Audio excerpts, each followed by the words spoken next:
제가 얼마 전에 한국 부자들이 해외 탈출이 세계 4위라고 이야기를 했죠. 그래서 한국에 돈이 좀 상당히 많은 사람들이 1200명이나 해외로 빠져나갔다. 근데 이런 부분을 비판을 하고 지탄을 해야 되죠. 과거에 박정희 정권 때부터 해외에서 이렇게 돈 빼돌려서 도망가는 부자들이 좀 있었습니다. 한국의 상속세가 높고 한국의 각종 세가 높다면 한국적 현실에서 만들어진 겁니다. 그러면 그걸 갖다가 고쳐서 상속세를 낮추든지 이렇게 이제 국민적 합의가 이루어져야 되는데 그게 쉽게 잘 안 되고 있는 부분도 한국에 여러 정서가 있기 때문에 그런 거 아니겠습니까? 그런데 현행법이 분명히 있는데도 불구하고 상속세 안 내려고 해로 도피하는 이런 사람들을 언론들이 비판을 하지 않고 찬양을 하고 있어요. 마음 편히 죽으러 이민 간다. 세금 적고 교육 환경 좋은 나라로 이민 티켓 사는 한국 부자들. 자녀들도 안 말린다. 한국 부자들의 엑소더스. 이런 것들이 지금 보도되고 있어요. 저는 참 큰일이다 이런 생각을 하고 있습니다. 어쩌다가요 나라 기강이 상속세 안 내려고 해외로 도주하는 사람을 찬양하는 지경까지 이르렀냐. 상속세가 비싸면 상속세 세율이 높으면 그 세율을 갖다 낮춰야 되느냐 이런 것이 토론될 수 있지만 그게 바뀌기 전까지는 상속세를 내야죠. 그렇지 않습니까? 악법도 법인 거죠. 그러면 한국에 쭉 살면서 한국에서 엄청난 부를 축적한 사람이 죽을 때 되니까 엄청난 돈을 상속세로 내기 싫어서 외국으로 도망간다? 자, 그거는 반애국적이고 그야말로 한국에서 번 돈을 세금 안 내고 외국으로 튀는 아주 악질적인 인물들이잖아요. 나는 이런 사람들 명단을 공개해야 된다고 봐요. 어떻게 언론들이 저따위 보도를 할 수 있습니까? 자, 프랑스의 세율이 높은 거 유명하죠. 50%가 넘을 거예요. 그래서 프랑스에 제일 돈을 많이 버는 사람들이 영화 배우들입니다. 그래서 프랑스의 유명 영화 배우가 세금을 안 내려고 외국으로 도망가서 여러 가지 탈세를 하다가 문제가 크게 된 사람이 많습니다. 여왕 마구로 유명한 프랑스의 그 이쁜 여자 배우 이자벨 아자니. 자, 이 사람도 탈세를 했다가 얼마 전에 집행유예가 선고됐어요. 작년 연말에 벌어졌던 일인데요. 파리 형사법원이 이자벨 아자니에게 징역 2년에 집행유예 25만 유로의 벌금을 선고했어요. 이자벨 아자니가 2016년 17년에 거주지를 포르투갈로 신고하고 200만 유로의 기부금을 대출로 위장하여 신고하지 않은 미국 계좌를 통해 12만 유로를 송금했다는 거예요. 이런 방식으로 탈세액이 소득 23만 6천 유로, 부동산 판매세 120만 유로의 탈세가 있었다는 거예요. 그래서 재판부는 이자벨 아자니의 행동은 조세 제도화에서 시민들 간의 평등을 심각히 훼손한다. 아자니는 배우로서 뛰어난 재능을 가지고 있지만 그는 납세자다.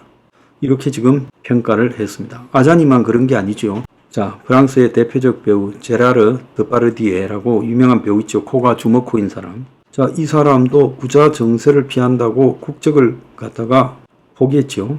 그래서 이 프랑스의 언론들은 일제히 드파르디에가 탈세를 위해 벨기에로 이주할란다고 비판했습니다.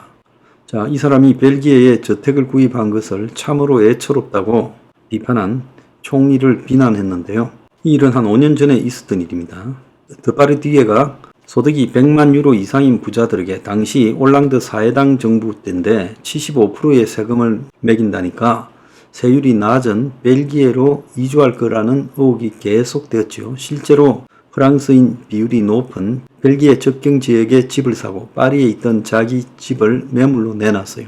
당시 프랑스에서는 영화 한 편당 200만 유로 이상을 받을 정도로 몸값이 비싼 배우가 또 와이너리도 가지고 있고 파리 중심의 레스토랑을 가진 세계적인 거부가 세금 내기 싫어가지고 이 프랑스 엑소더스를 하는 일에 대해서 굉장히 비판을 했고 심지어 대통령까지 나서서 사람이 무슨 일을 하기 전에 국민으로서 윤리적인 처신을 해야 된다고 비판을 했어요. 그런데 한국에는 지금 해외로 도주하는 사람들을 그럴만 하다라고 언론이 보도하고 있는 게 이게 웃긴다는 거예요. 고액자산가 80세 A씨는 캐나다 이민을 결정했는데 상속을 하게 되면 재산 절반을 세금으로 내야 되는데 캐나다는 상속세가 없어서 거주 여건이 좋다. 죽으러 이민 간다. 아니 죽으러 이민 가는 사람이 너는 뭐 하려고 따져. 죽으면 끝나지.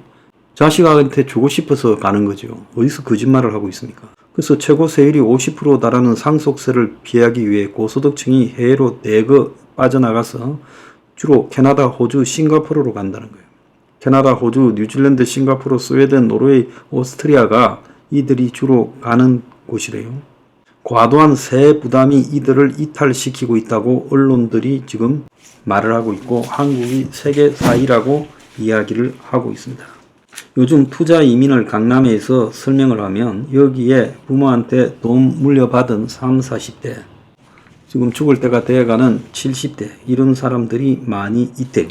그래서 상속세나 요즘 또 이재명이가 이야기하는 종부세나 금융투자소득세나 이런 것들이 부당하면 토론을 통해서 국회에서 토론이 돼줘야 되고 여야가 합의를 해서 그걸 정리하면 되는 겁니다. 하는 게 맞고 그 다음에 그러지 않는 한은 그렇게 정리될 때까지는 법에 의해서 내야 되죠. 그러면 지금 상속세를 안 내겠다고 평생을 한국에서 부를 축적했죠. 투기도 했을 거고 사업도 했을 거고 그러겠죠. 그렇게 부를 축적했다가 현재 법이 자기가 세금을 낼 때 자기가 상속세를 낼 때가 되니까 부당하다고 상속세 안 내겠다고 상속세가 적은 나라로 도망을 간다. 싱가포르 같은 경우는 세계의 부정한 돈을 다 끌어모으려고 상속세 제로죠. 자, 이게 옳은 겁니까? 저는 절대 잘못됐다. 이것은요, 일종의 국가가 조사를 하고 발표를 해야 될 문제라고 생각합니다. 이주의 자유는 있겠지만은요, 세금을 안 내려고 회피하는 부분에 대해 프랑스는 세계적인 명배우 이자벨 아자니를 판사가 너도 국민이고 납세의 의무는 예외가 없다 하고 실형을 때리고 집행유예까지 때리고 그에게 벌금을 때렸어요. 제라르 드파르디에 같은 경우에는 대통령이 나서서 비판을 했고 지금 프랑스 언론에서는 이 제라르 드파르디에가 프랑스 영화에 나와서는 안 된다. 최근에 보면 이 사람 활동이 거의 없잖아요. 아마 프랑스에서 만들어진 영화에는 거의 못 나올 겁니다. 그래서 이런 부분에 대한 사회적 공감대가 만들어지는 게 맞지요. 그러지 않습니까? 그런데 이 나라에서 평생 엄청난 부를 축적하고 그것도 불법도 아니고 합법적으로 상속세가 현재 그렇게 돼 있으면 상속세를 갖다가 낮춰야 된다는 거는 그건 뭐 부자들이 하는 이야기고 또 정치인들도 낮춰주고 싶어 하니까 언젠간 낮춰지겠죠. 그건 뭐 거기에 대해서 내가 말하고 싶지 않습니다. 다만 그걸 갖다가 안 내려고 도망가는 사람들에 대해서는 정부가요 좀 명단을 공개할 필요가 있다는 거예요. 탈세잖아요. 조세 회피잖아요. 한국에서 돈을 벌었고 세금을 낼 타이밍에 한국을 빠져나가서 세금 안 내고 죽고 싶다? 죽으러 간다? 개 같은 소리하고 자빠졌어요. 명단 공개하세요.